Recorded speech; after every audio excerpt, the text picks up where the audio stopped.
Welcome to the Political Matrix News. Politics, people, local, regional, national news. Political Matrix News keeps you informed. We have the sources, we have the truth from inside the political matrix.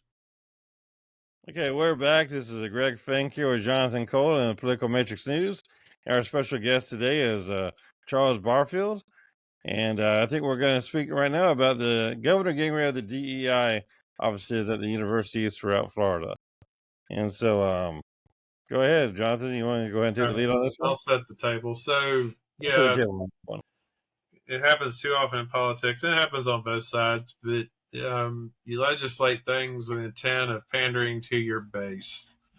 And I think that's what happened in this case when DeSantis got rid of the DEI programs in state public universities. What happens a lot of times, though, is when you pander to your base, there could be unintended repercussions. And I think that's already happened. And one thing I can say for any politician, especially in the South, if you mess with my college football team, you might as well pack your bags and move to another state because your political career is over. So I don't think he intended to have the reaction that he had. No, because he never thinks things through. He's just pandering. But so within a day of this announcement, Emmitt Smith, the Hall of Fame running back, alumnus, University of Florida, put out it. I don't know whether you still call them tweets or not, in that since it's X, but he told black athletes they needed to speak out against what was happening. Now there's a concern that, and I'm going in this case to the University of Florida, but it applies to Florida State and other state schools as well. We're already losing too many players in the transfer portal, but if we start losing African American players just based off of this exclusion, it's going to hurt the team's performance. And now the NAACP has issued this thing that if you're an African American athlete, you need to consider real closely the school you choose, not off of how they can get you in the NFL, but this issue of DEI. So Florida's been in a 4-year funk, which isn't acceptable at Florida. But if Billy Napier's can't recruit players or keep players because of political repercussions, it's of a great concern. And it's not just and I'm not just saying that it's hurting my football team, but it was the wrong decision to make. It shouldn't have happened.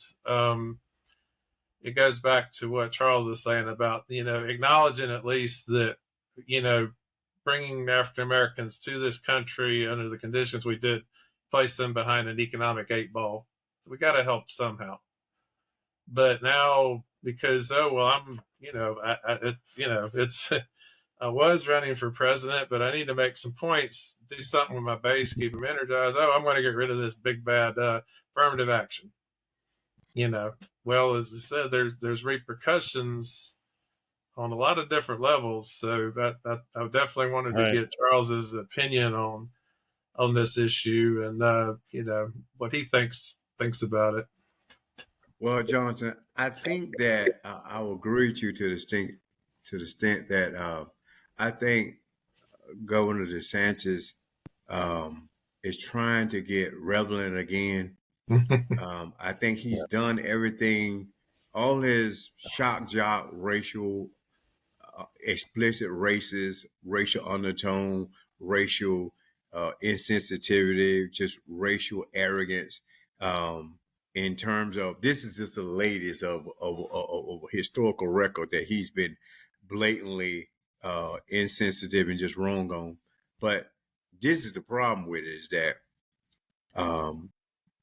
like you said, in the South, football is on a whole different dimension. It is. And I think that these are the unintended consequences that he's going to have because, from the beginning, from Muhammad Ali in boxing and what he did and went to not going against the Vietnam War and things of that nature, political activism in sports has been the African-American best friend, the best platform, the best forum to talk about social injustice. In fact, if it wasn't for Muhammad Ali, Aretha Franklin, Harry Belafonte, a lot of the movements and the gains in the civil rights movement would not have occurred. Because see, you have to be able to reason with people, and so sometimes like God made us all, but the thing is that it's okay to have culturally different experiences because you both benefit from that. That's what diversity and inclusion is all about. I experienced that at University of Florida, Florida State, just having white people, Asian people, all different races that Right. you don't know why people do what they do until you observe them, have dinner with them, observe them, and ask questions, and you get to know that our similarities are way greater than our differences. Yeah, You become a see, community. and that's the thing. But I do believe that that I'm glad that Emmitt Smith, a Hall of Famer, I think all of us on here went to University of Florida, uh, and it can happen to Florida State. It doesn't matter what state you're in. I'm glad he said what he said. It was the right thing to say, and I'm glad he said it in the most unequivocal, basic way, clear way that he could have said that. And I do believe it's going to resonate because a lot of the black athletes are just getting tired of all the hostility from DeSantis, particularly the GOP. And I'm not just trying to pounce on the GOP, but they have unapologetically um, just took the black people in general as their enemy to literally pass legislation to erase every gain that's ever been gained and fought for, from the civil rights movement to voting, everything. And so this last thing about the diversity thing is going to help, is going to hurt and affect the bottom line, which is SEC championships, ACC Okay. championships, and things of that nature. So now the common person that's not thinking or think with their emotion is not going to say, wait a minute, that's not cool. Mm-hmm. Have a team with no black people on it to support our university. Now everybody can relate to all these about book banning, about things that are not really controversial, but people make them controversial. So yeah, I'm glad that Emmitt Smith made that statement he made. I agree with it. Quite frankly, I've been saying this for 30 years, literally. But of course, you have to have a certain kind of public forum for people to pay attention to you. Well, I have just want to interject real quick. Republicans are not trying to stop anybody from voting. Okay, so I know you mentioned that there. Well, the Voting Rights Act, they have gutted it, and gutted it. So it's not even a voters' right act no more. So they did it; they didn't have to do it. And currently, who cannot vote? I mean, basically, you should be able to show your ID to vote, just like you do for everything else. Well, some people can't afford. Some people can't afford identification. Oh, yes, they can. I think they have a provisional ballot for that. Well, they have voting stations that's in neighborhoods that people requires transportation. They can't afford transportation. So this is what I was saying earlier about having values. Voting should be the most easiest thing in America. I haven't met anybody yet who hasn't. Who can afford there's actually ways to get your identities and everything else a discount or be able to borrow. It was a lot more than just identities. It was a lot of restrictions that were passed that were smoke screened just to seem good, but they affect certain minorities. Just like in Atlanta, where they've crammed tens of thousands of African Americans into one voting.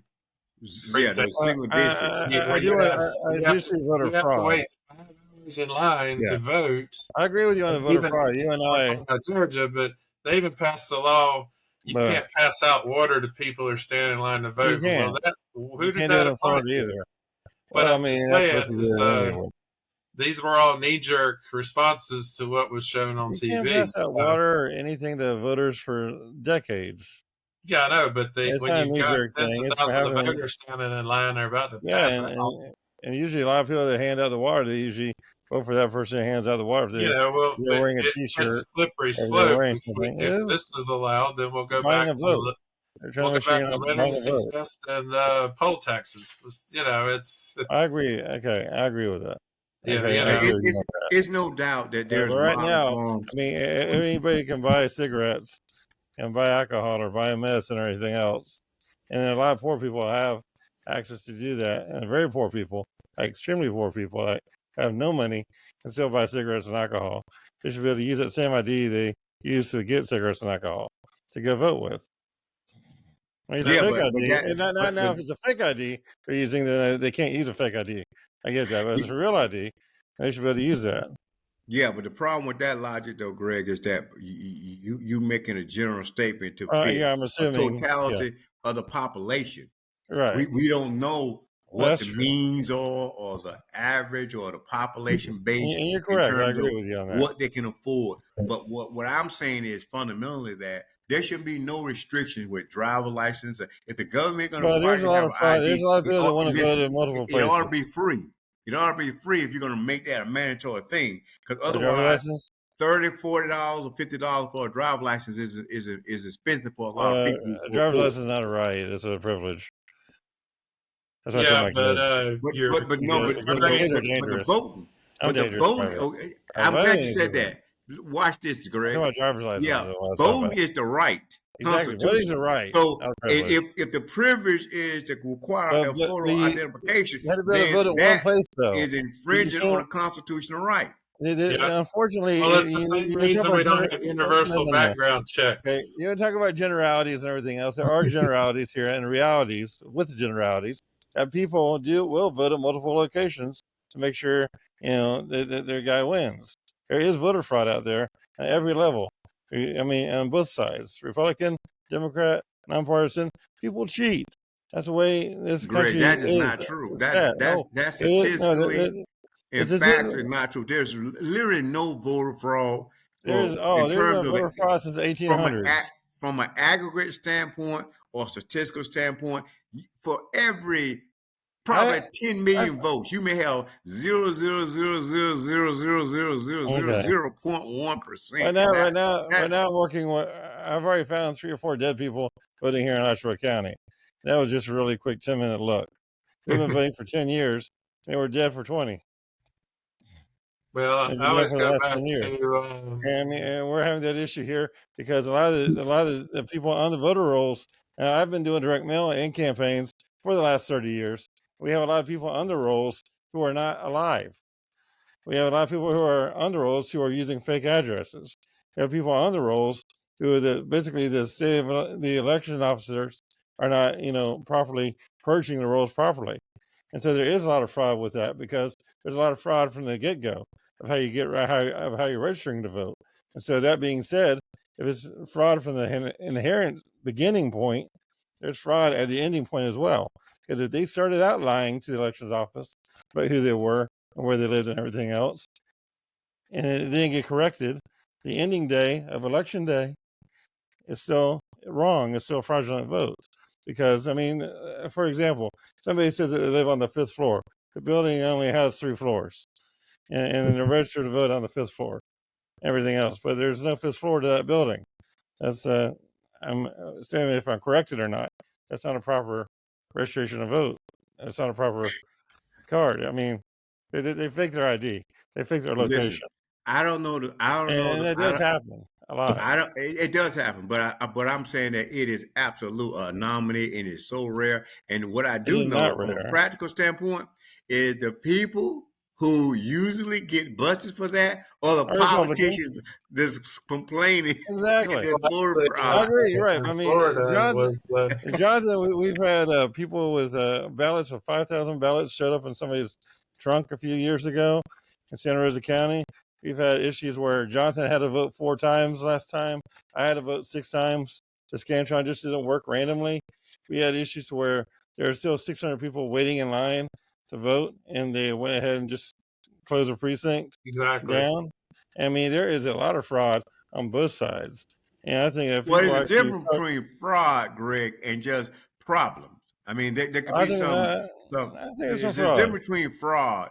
And I think you're correct. There's a difference between fraud and problems.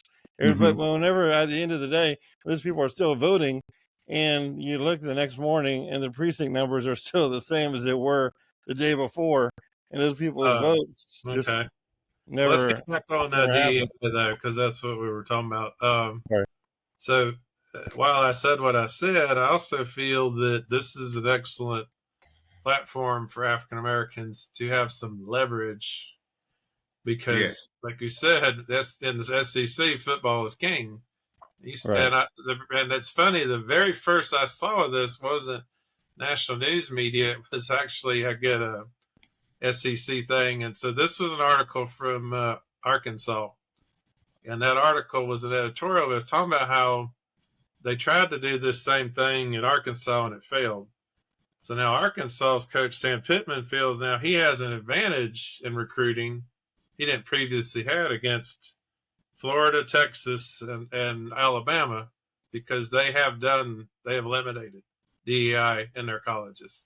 So that's the impact is on the quality of play. And if, especially if you're in the SEC, if you're not winning championships, yeah, And not you're making just money. churning coaches. But and like I said, there's always historical precedents. And I'm going to go back to the 1960s where the SEC had severe quality issues because they weren't recruiting black players and they were playing mixed teams, as they called it at the time, in bowl games and getting their butts handed to them.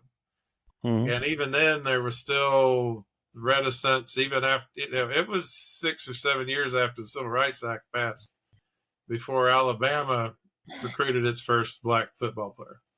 I mean, recruited. There had been some walk-ons, and they'd been kind of given a chance, but like went out and recruited one. And it was then so that created an issue where the South had to get with the times. They had no choice, or they were going to be irrelevant. And and I think this could be the same case here. Is that by wielding this power, by saying we're going to boycott these schools, which is I think what's going to happen, you're going to get what you want, which is what we all need, is equality. So it's just like the sit-ins at Walgreens lunch counters in the 60s and things like that. Like, you have to impact people in their daily lives and in their passions. There's no bigger passion in the South than SEC football. So, and like I said, because now DeSantis just handed other schools an advantage. He actually handed an advantage to, say, University of Miami, because they're a private school.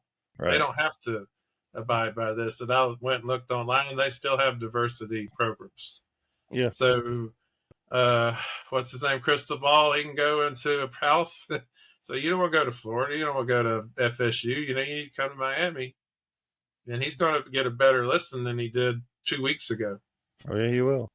So, yeah. It's going to be a game changer in the likes of the NIL. Exactly. But the NIL just for every player, regardless of race or gender. Even some of the female athletes are using NIL to be able to transfer. And I think that's the problem with. And listen, I normally like Nick Saban. I'm a Florida guy, but you got to respect what Nick Saban has been to college football. But I strongly disagree with him with his unreasonable, hypocritical approach to NIL. Those kids are making you extremely transgenerational wealthy. And your children and great grands will benefit from those athletes going out there, putting it all online and not getting anything. They get injured, they don't get anything. And so for him to be against NIL, I think is ridiculous and hypocritical. And I think that the funny part about that, Charles, NIL is pure capitalism. And that's what I think you're going to see with the DEI. You're going to see, particularly the minority athletes, use DEI, say, you know what? We're not with that. We've seen how Muhammad Ali used his athleticism and his public platform to help social justice go down. Right. And I think that's what's going to happen. And like you said, Jonathan, private schools is not going to affect them, but beyond the evil of this or the ridiculous of this, it's going to be the practical reality that Miami is going to indirectly, DeSantis is helping the University of Miami come back, rebuild, because this is not going to affect them. And then the other aspect of it, you have the perception. Sometimes the perception is better, worse than the reality. And the perception is going to be all over these kids. Don't go down to the South. Don't go to Florida. Don't go to Florida State. Look what they're trying to do after. And it's going to resonate. Yeah. It's going to resonate. It's I agree. definitely. Now, I got to say this about Saban, though. It's funny that the only reason he doesn't like NIL is because he's been playing players for years, but they just the playing field. Yeah, everybody knows it. Advantage. Yeah, he can't. Listen, Alabama's always had, like, in my view, 3 teams everybody won. So in other words, under the old dirty rules that everybody knew but didn't enforce, he could get 8 out of the top 10 recruits. And I'm just, this is my own logic.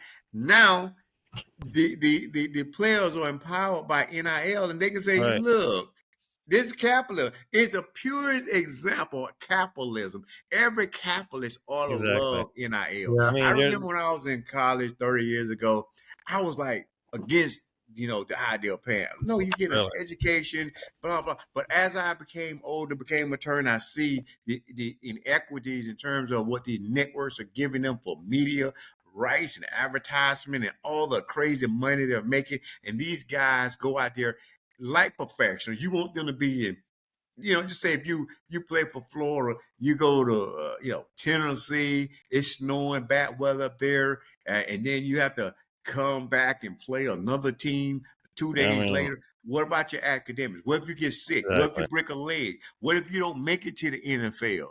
Yeah. Which most people won't. That play sport. And I think the coaches are all the only one getting wealthy off of those kids. And I think it was long overdue. And I'm excited about it. And I'm very disheartened that Saban took the approach that he took, because he does do good with trying to help his kids get to NFL. But I was surprised that he took the strong position. I think that's why he retired. I'm glad he did. He said as much that he couldn't handle this new world order. Right. These kids get beat up, they get crippled, and everything else. Historical precedents on all this stuff, and I felt like you originally. I was against the whole concept of paying athletes, but I went back to the history of sports, and there's a thing people should look back as a history lesson. Professional sports for years was reserved, especially Major League Baseball and pro football, a thing called the reserve clause.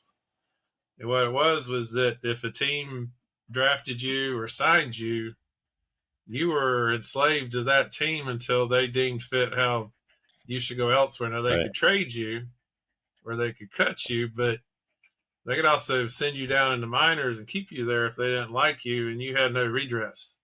And you had no bargaining power either at contract time, because, you had those options. Was you could, you either sign the contract we give you, or you sit out, or, that's it.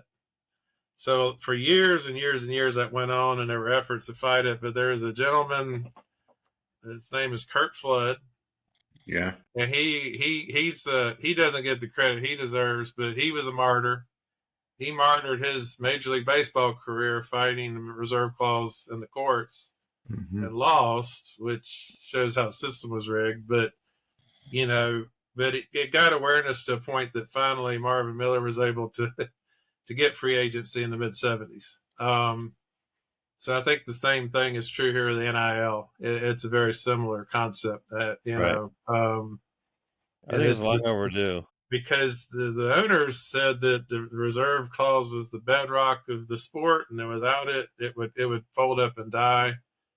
And we have not. That's not the case. If anything, sports owners nowadays are much wealthier than they used to be. And there's more money for everybody. So the reality is, NIL isn't just football either. It's all the sports, and the sporting community has made the colleges enormously wealthy. Yeah, between the TV rights, the advertising rights, the promotional rights, the merchandising. The fact that these kids are straining ligaments, breaking their bones, getting crippled, getting concussions, possibly. It's like Tim Tebow. Tim Tebow never made it in the NFL. If he had NIL then, he he would have made a killing off of it. But he had that last concussion that you Florida State guys did to him, and everything else, and it's y'all's fault. But I mean, after he never recovered after that last bad hit that he got in the Florida State game, and he never really did come back to the way that he was the previous 4 years. And I mean, and there's numerous players like him that So have been banged up and destroyed. And basically, the colleges kept making the money. They kept cashing the checks. They still make the monies off the jerseys and everything else and merchandising. But the players are all like homeless or, I mean, basically broke. I mean, they're working at fast food restaurants and they're, So they're I'm mentally gonna be ill. curious to see now Have issues. As this recruiting season proceeds along. And you got a coach in Gainesville that's already on the hot seat. Right. And he's going to be recruiting. The transfer portal will open up a little later on. Mm-hmm. How many Gator players hit the transfer portal not because they're not getting enough playing time, but because of the DI issue? We'll see. How many recruits is Billy Napier going to lose to Arkansas or Ohio State or other schools that continue to use DEI? And once Gator Nation wakes up to that, how safe is Ron DeSantis in the governor's mansion? He's already leaving anyway. So. Well, I know, but I'm just saying is he has other aspirations. He has other aspirations. I think he can flush those goodbye if this goes sideways, and I think it will. He's gonna have to restore. I don't know, Charles. Has there been a court challenge to that reversal anyway? Because I know usually whatever DeSantis does gets challenged in court. But. Well, yeah, I don't know specifically, but I can predict it will be, and it's more likely it's going to be thrown out. Like all the other stuff he's been losing on. I mean, he's been losing on a lot, just about a lot of that stuff. But the media don't say, "Hey, this guy was wrong." They just, again, that's what we're talking about. Loves him for some reason. There's no accountability. Right. Well, he's pandering to his base again. He's like, see, the system's rigged. I tried to do the right thing, and it won't let me, So, but truth is that the rule of law is protecting us from people like Ron DeSantis. Right. Okay, now I guess we want to talk about John Reynolds or Mark the guy in North Carolina? Mark Reynolds. He's a runner for governor in North Carolina. I guess you guys have some strong opinions about him. Well, it's just that he's running. For one thing, he's the Afro-American candidate, but he's running as the Republican nominee. Okay, Republican. Okay. Yeah, and which we know, like you said, there's been Tim Scott, and there's been Herman Cain, and there's been Ben Carson, but he's been putting out some pretty egregious statements when he's pandering to the base. Right. I mean, I guess the question is there? What's the future for African American leadership in the Republican Party? Well, I think the bigger question is there really a place in the party for African Americans? Because just the token candidate here or there, does that really speak to inclusiveness? Or is that just a show? Exactly. You have to, and then that's the hard part, is making sure that everybody's running for the right reason and they're supporting the right people, and people are not just using this as a big. We're only 8 years removed from. We're only 8 years removed from Charlottesville, and they kind of. Yeah, I do know right now African Americans are leaving the Democrat Party at a record number, is what I heard. And they're going MPA, I think, mostly. Well, that's traditionally where it goes, but is it safe for them to join the Republican Party? I think it is. I'm a Republican. Yeah, I think it's safe, but I also am a different Republican than most of them. Most of them are Trumpers, and I don't think the Trump Party, which is not the Republican Party in my opinion, the Trump Party. Well, they're running the show, so yeah, they're running the show right now, and their show is going to be over pretty quick. They got 3 or 4 years left. Well, the Trump Party is the Republican Party now, because the Republican Party, they're the rhinos. The Republicans are the real rhinos. The problem is that the real Republicans didn't stand. They didn't resist him. They embraced him. Look at what McConnell is doing. I mean, after he gave that He's speech 86 during the years impeachment old. thing, and now he endorsing the guy. I mean, He's older than see, Biden. when you know better, you got to do better. God doesn't know Uh, any better. yeah, no, I think the He's top Republican Party lunch.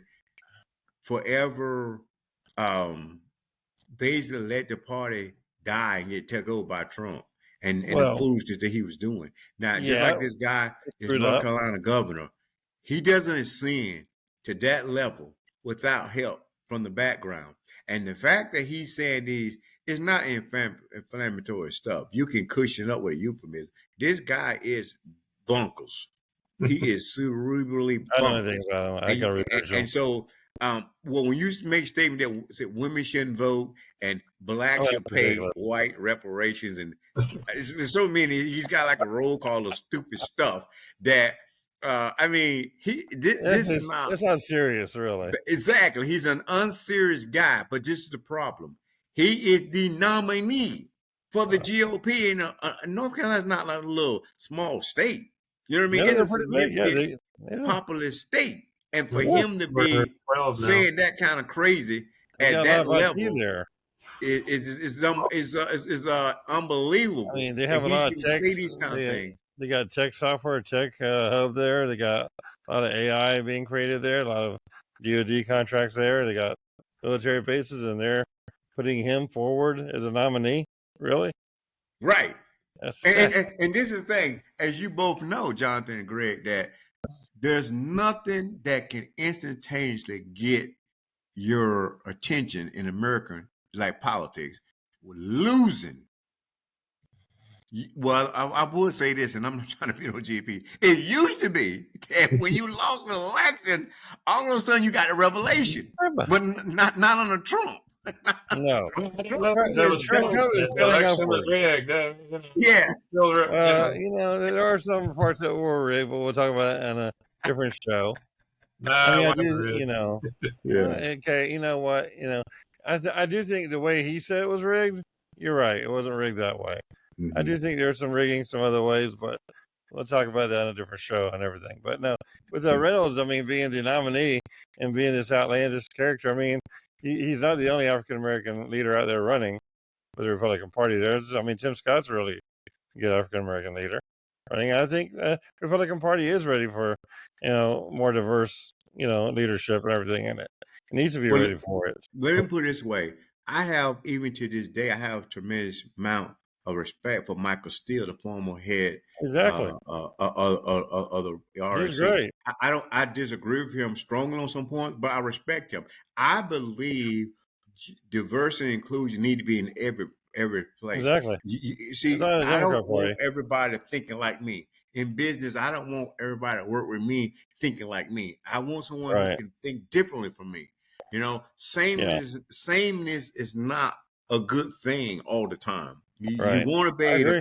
to Diversity. how the differences of Ideas. someone else best versus your worst. So you basically equip each other to be your both greater for the team. That's Yeah. usually That's why what I'm talking about. So when I go to but to answer Democrat your meetings, question, I say I'm pro I life.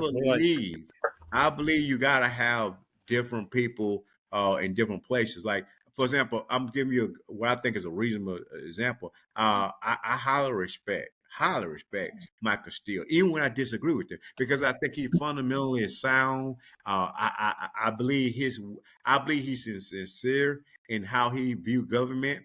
That's totally different from me, but I can respect that.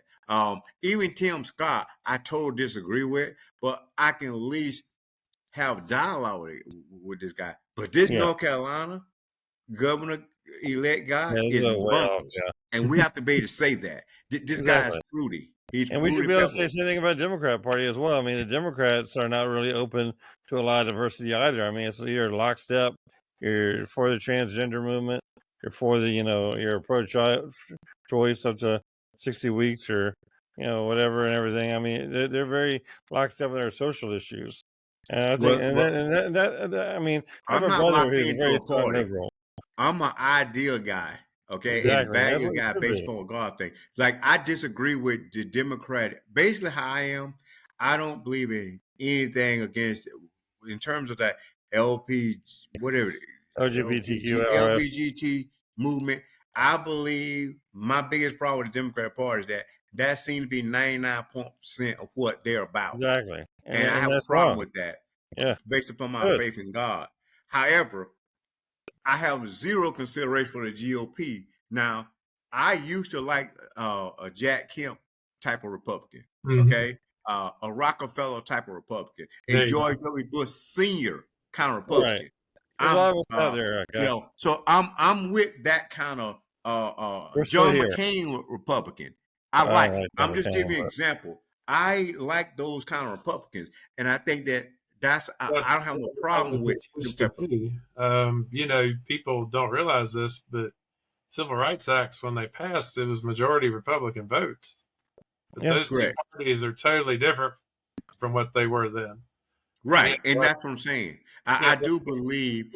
Again, we have to have some fundamental things that says that these are our political, social, American values that are colorless or raceless or social economically or genderless, that are classless in terms of class identification.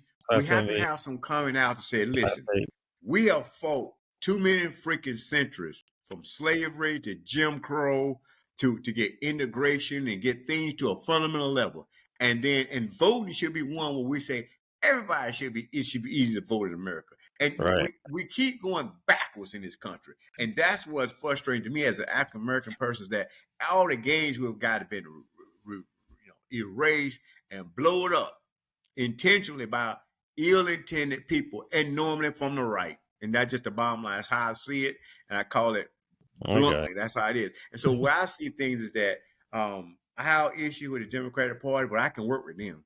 I can't work with the GOP, not this Trump GOP. Now, John McCain, even a Mitt Romney type of guy. Mitt Romney, he's kind of like that Rockefeller. Well, let's look at Rockefeller Street, but not on economic policy. Economic policy, he's just a objective, reasonable Republican. Her name is Liz Cheney. She admitted that Trump was a crook. She didn't support him, and she's gotten drummed out of the party. Her father was the vice president of the United States not that long ago. That's later. And this is what I'm saying. I like Liz Cheney. This is what I mean. I'm glad you brought it up, Jonathan. She is what I mean about having that,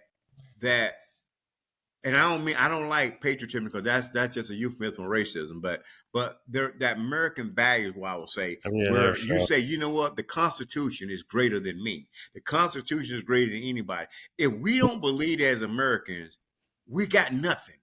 There's nothing holding us together but that Constitution. And each generation is obligated to give vigor and life to that Constitution.